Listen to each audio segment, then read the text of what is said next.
Hey people, welcome to my channel Initial Solution.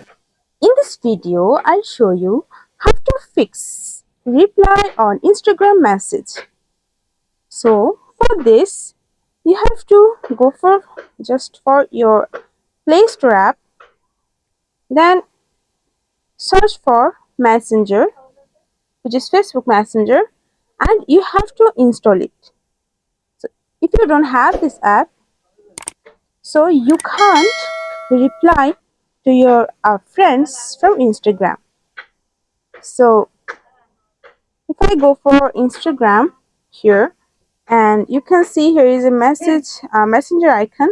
So you have to go for it, and if I go for a person message, and you can see I have the reply option.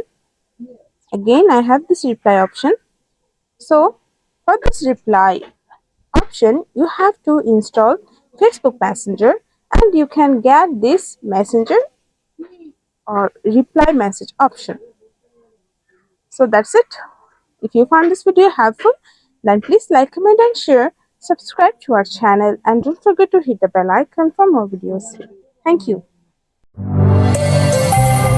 This video is sponsored by Zerosoft. Zerosoft offers graphic design, UI UX design, digital marketing, and web development. Elevate your brand with Zerosoft today. For more details, check the description box.